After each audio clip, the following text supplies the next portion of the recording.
Bread, সেমাইয়া আর এ দিয়ে দুধের ক্ষীর দিয়ে একটা বেকড আমি মিষ্টি বানিয়েছি। এই মিষ্টিটার কোনো নাম জানি না, আমি নিজে বানিয়েছি নলেন গুড় দিয়ে। দেখতে থাকুন আগে আমি কিভাবে বানিয়েছি, পুরো রেসিপিটা দেখতে থাকুন। একটা মিষ্টি বানাচ্ছি আমি। এখানে দুধ জাল দিচ্ছি, দুধটাকে গাঢ় করে ক্ষীর করব। এখানে আমি নিয়ে নিয়েছি ক পিস ব্রেড, আমার যে কটা ব্রেড পড়েছিল সেই 3-4 পিস ব্রেড নিয়েছি। গুড়টা, নলেন গুড়টাকে একটু পাতলা করেছি জল দিয়ে, কারণ বড় মিষ্টি হয়ে যাবে নাহলে। আর এখানে আমি মিল্ক পাউডার গুলে রেখেছি, এটা দুধের মধ্যে মিশিয়ে দেবো। এটাকে আমি ক্ষীরের মতো বানাচ্ছি, এই দুধটাকে ক্ষীরের মতো বানাবো।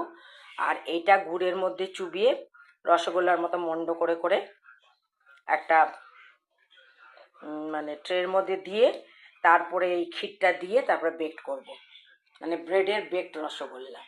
দেখতে থাকুন আপনারা।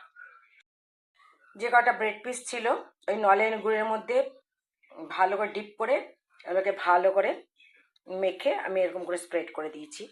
এখানে আমার দুধের ক্ষীরটা এখনও হচ্ছে, ক্ষীর এখনও হয়নি। আর আমি একটুখানি কড়া করে সেমিয়া ভেজে নিয়েছি আর কটা কাজু দিয়েছি।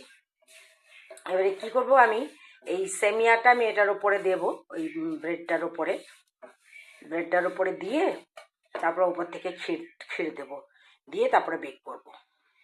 এই ক্ষীরের মধ্যে মিল্ক পাউডার দিয়েছি, তাই আমি আর সেরকম কিছু মিষ্টি দেব না। জাস্ট অল্প একটুখানি এইটুকু গুড় আমি মানে পাটালি গুড় একটুখানি ঘষে আমি দিয়ে দিয়েছি, অল্প একটুখানি 1 চামচের মতো পাটালি গুড়, কারণ এমনি দুধের মিল্ক পাউডারের মধ্যে মিষ্টি থাকবে, আর এটাতে তো মিষ্টি আছেই। এবার এটা একটু গাঢ় হয়ে এলে তারপর আমি এটা উপর থেকে দেবো, নিয়ে এবার একটা কড়াইয়ের মধ্যে বালি দিয়ে স্ট্যান্ড দিয়ে তারপরে এটা বসিয়ে বেক করব।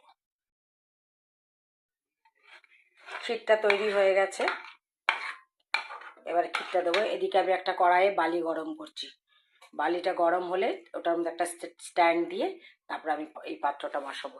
এবার আমি এটার উপরে ক্ষীরটা ছড়িয়ে দেবো। হ্যাঁ, এই যে ক্ষীরটা আমি ছড়িয়ে দিয়েছি ভালো করে, আর এদিকে আমি একটা স্ট্যান্ড বসিয়ে দিয়েছি। এবার এটাকে বসাবো,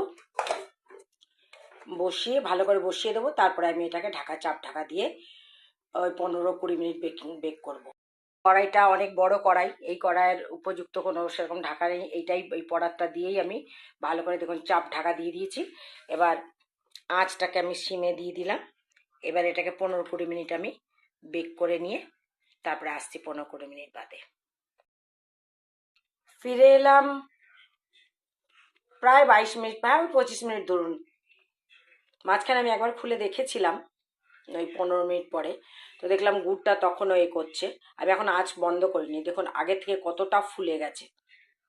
তো এটা পুরো বেকড হয়ে গেছে। আমি এবার এটাকে বন্ধ করে দেবো, বন্ধ করে তারপর আমি এবার এটাকে নামিয়ে সবাইকে প্লেটে সার্ভ করব।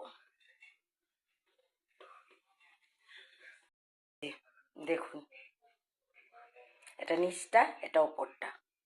এবার চলুন খাওয়াই সবাইকে, দেখি তারা কি বলে, তাদের কমেন্টসটাও শুনুন।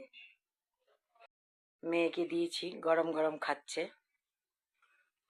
কেমন হয়েছে একটু এদিকে তাকিয়ে বলো মনা, আমার দর্শকরা সবাই জানতে চায় কেমন রান্না। তোমরা তো বাপ বেটিতে কোনো ভালো দাও না।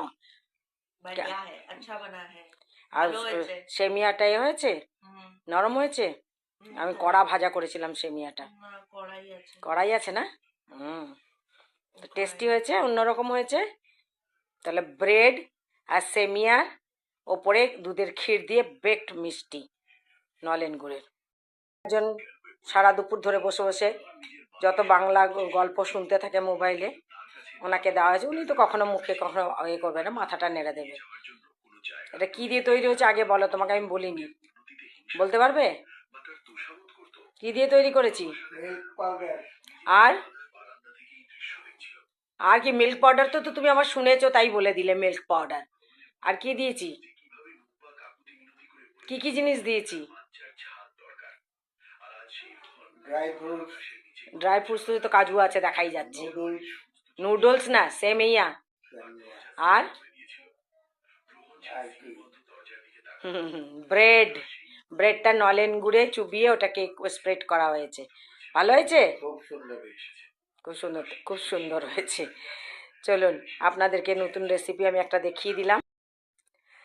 এই যে রেসিপি আপনারা দেখে নিলেন, খাবার আপনাদেরকেও দেখিয়ে দিলাম। আপনাদের ভালো লাগলে আপনারা বানিয়ে খাবেন। অবশ্যই অবশ্যই আমাকে কমেন্টস করে জানান, প্লিজ কমেন্টস করে আমার ইউটিউব চ্যানেলে গিয়ে কমেন্টস করে জানান। আমাকে হোয়াটসঅ্যাপে কেউ কমেন্টস করবেন না। আর লাইক শেয়ার করবেন, সাবস্ক্রাইব করবেন। আসি তাহলে, নমস্কার।